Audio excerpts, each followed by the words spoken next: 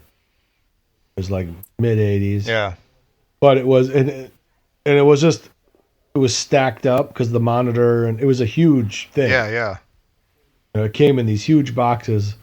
And my parents just put a blanket over it because it was just massive, like look how mountain. I just pulled the blanket off, and it was like they got me like the biggest monitor they had, but it was like a big, huge like Zenith TV. How old were you then?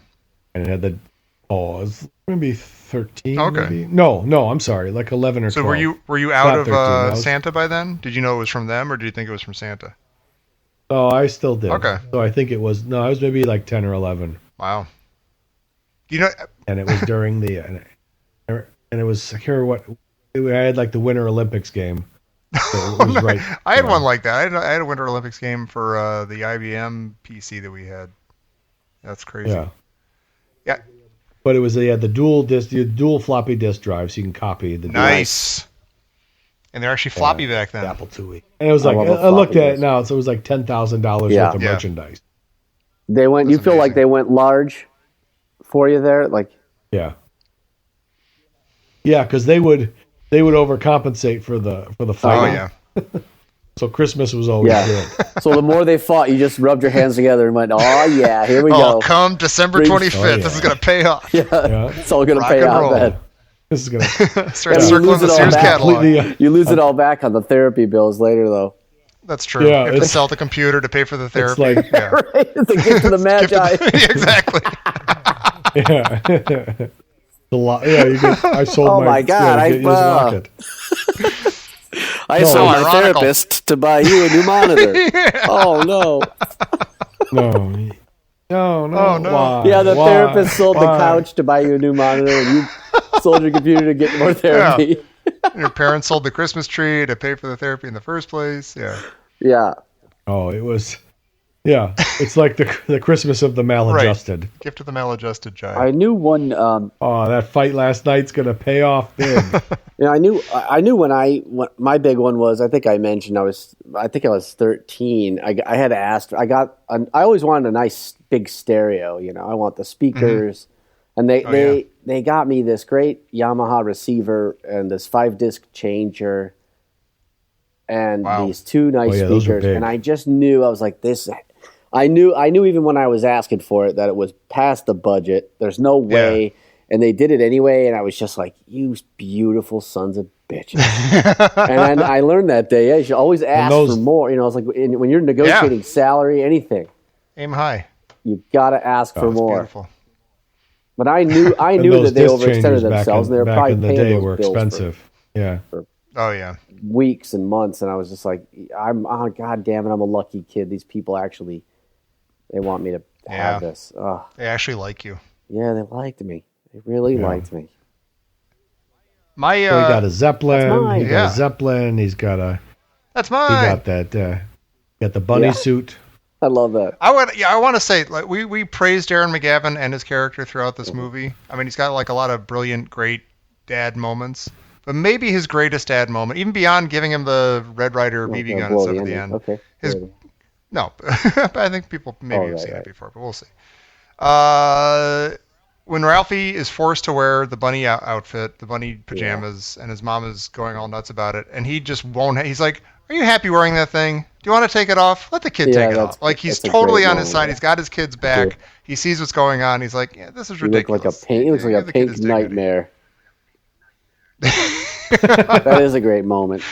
Are you happy in that? Do you want to take it off? Yeah, it's funny. It's a very well adjusted, loving family. It is. At the end of the day. Yeah, there's a lot of weirdness, but there's a lot of deep down. There's a lot of love. Yeah, nothing but love. It's good. I like it. And a can of Simonize. I love it. A can of Simonize. I don't know anything that the new mom bowling gets. ball. Yeah, takes him a while to unwrap. Thanks a lot. They go with the Blazing Saddles joke there, which is that joke is always seemed a little out of place for me in this movie. But it's still funny whenever you get one you take a bowling ball in the short ones. You know what I mean? It's a pretty solid dad joke. Get the horses. Hey, Bart. That's from Mel Brooks did it twice because he did that in History of the World. Mel Brooks, I love it. I love that he would do that joke and also reuse that joke. He goes, get the horses, get the men, get the chariots, get me a nice pack. Maybe that should be our next movie.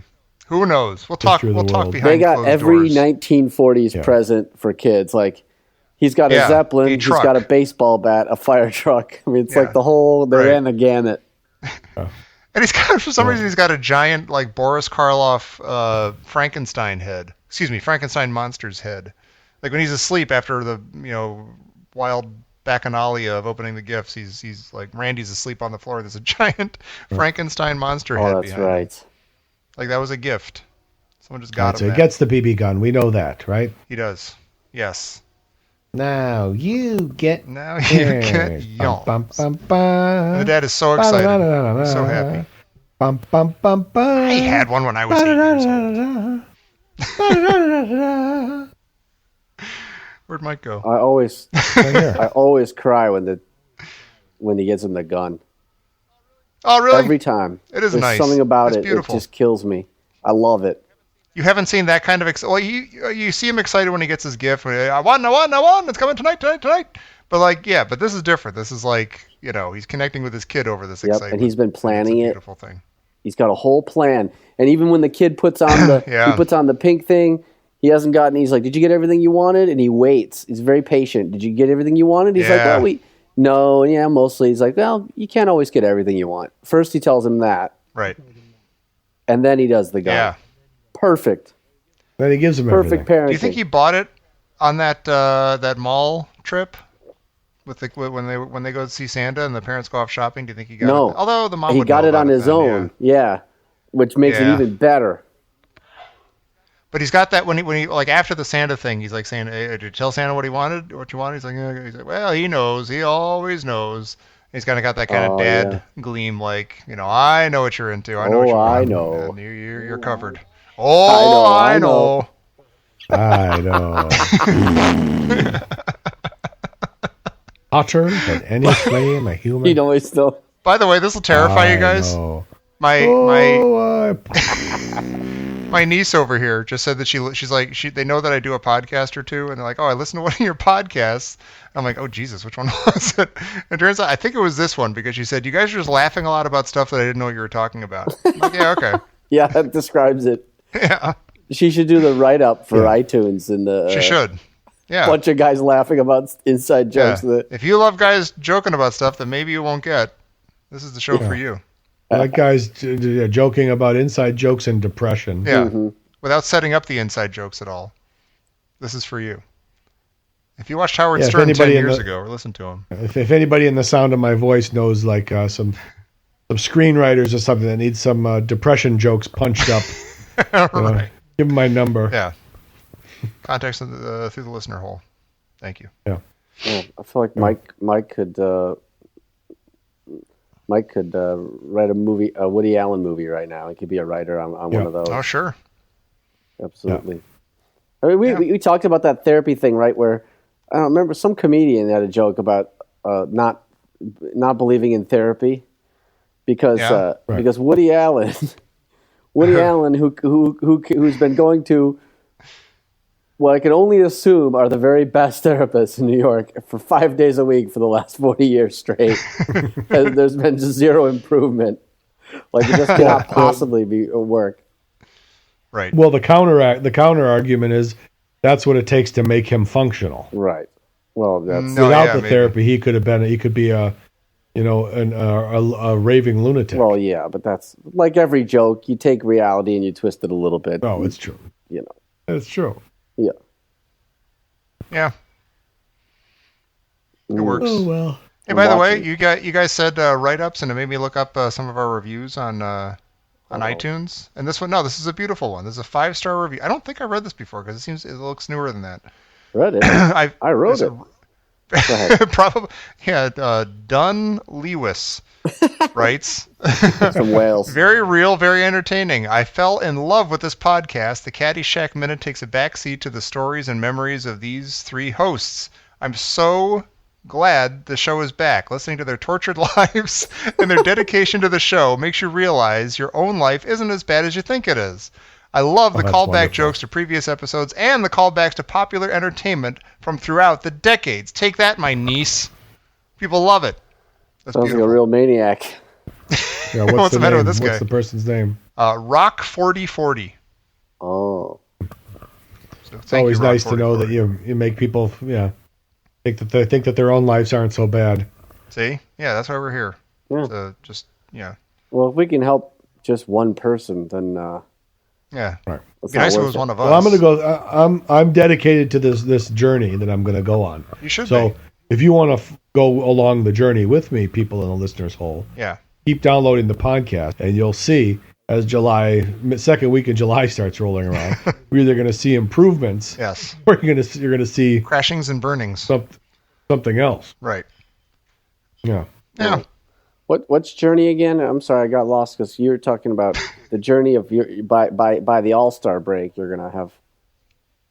That's the journey I'm going. Okay, I just wanted to make sure. I didn't know which journey. I'm gonna write this lifelong ship that I've been on. I got to write it. Yeah. We're gonna help you out. I'm gonna do it. We're gonna help you out, We're Mike. here for you. Yes, this is a group effort. It's not just I don't about need that movies, left coast help. What? What did I do? I don't need that left. You're okay. No, I want to hear about the left coast. I told you about when this Mike movie visited ends here. all right. Yeah, and he saw all the people selling the communist T-shirts on the sidewalk on Telegraph Avenue, and I remember Mike just shaking his head, just counterproductive. No, when we were at the French, what was that French coffee shop? Yeah, right. The French hotel, right? The guy was massaging the other guy and he had the like Vietnamese hat on. Yeah, the rice patty hat on. He was seeing his clients there. These clients would come and sit down in the chair, and you give them a neck and shoulder massage. Yeah, and you're buying. I go, Dan, you see that right there? Yeah. I go, Dan, you and I'm as liberal as the next guy, probably even more. But this kind of shit is counterproductive to our cause. This is the kind of shit that keeps Michael Savage railing on the radio here in this Yeah, exactly. You're getting a massage in people my walk coffee. down the streets. People walk down the streets and see people in communist rice patty hats giving other men massages in coffee shops. It takes attention away from collective bargaining for the Teamsters and stuff like that. Yeah.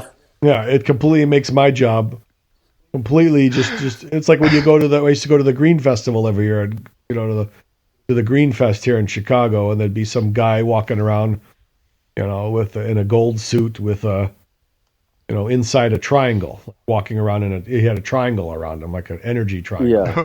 I'm like, that guy right there, making things harder for me to talk about recycling to rational people. Right. How do you talk to a guy in a triangle?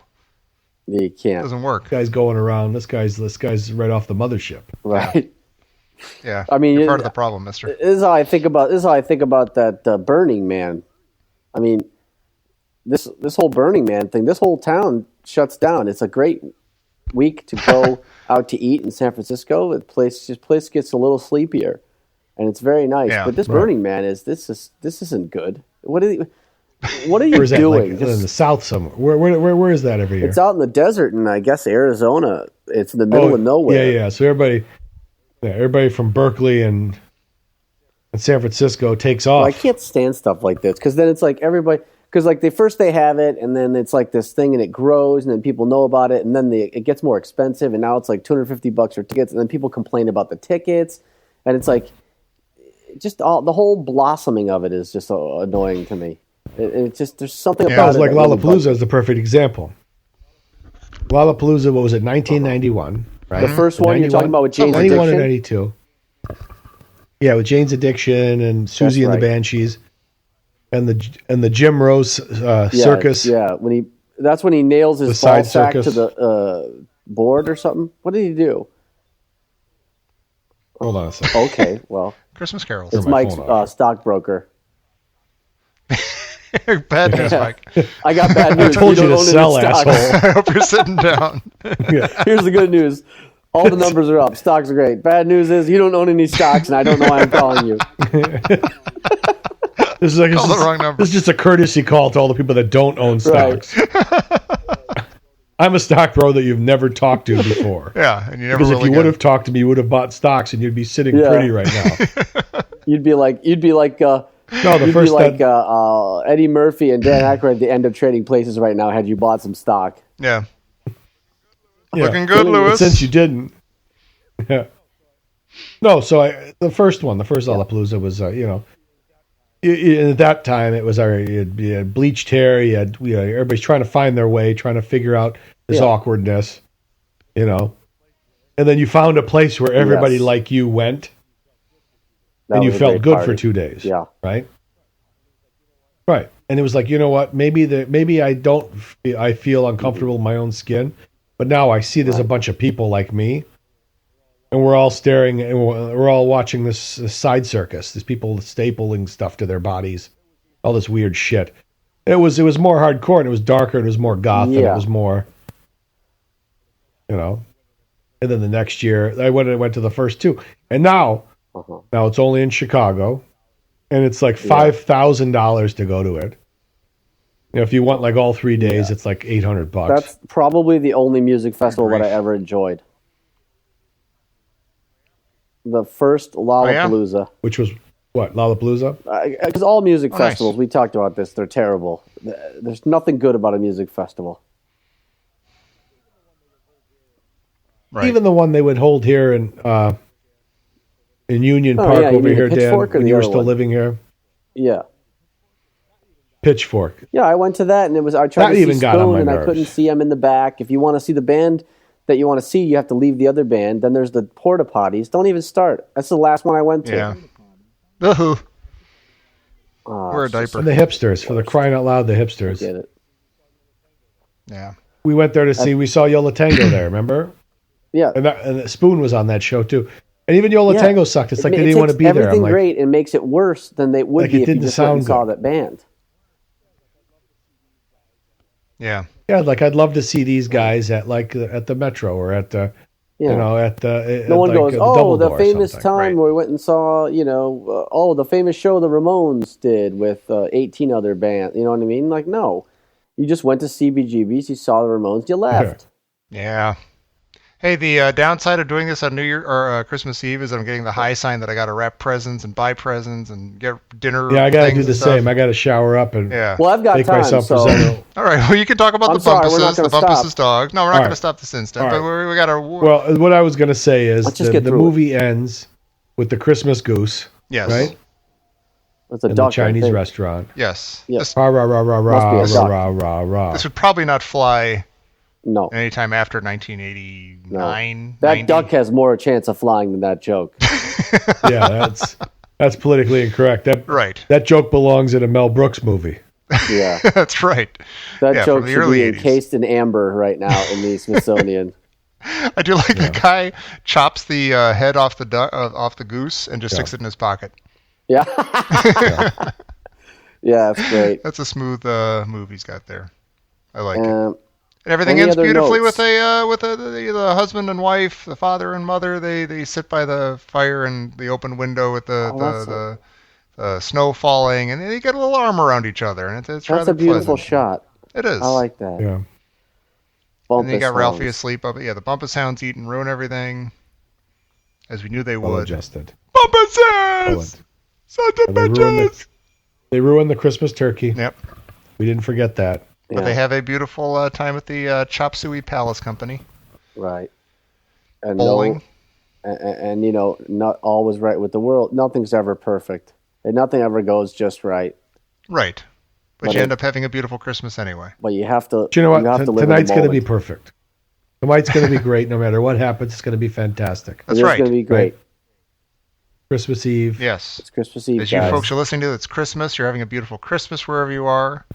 That's the important thing. And I just want to say a Merry Christmas, a very Merry Christmas to my great two partners in Movie Minute. Who?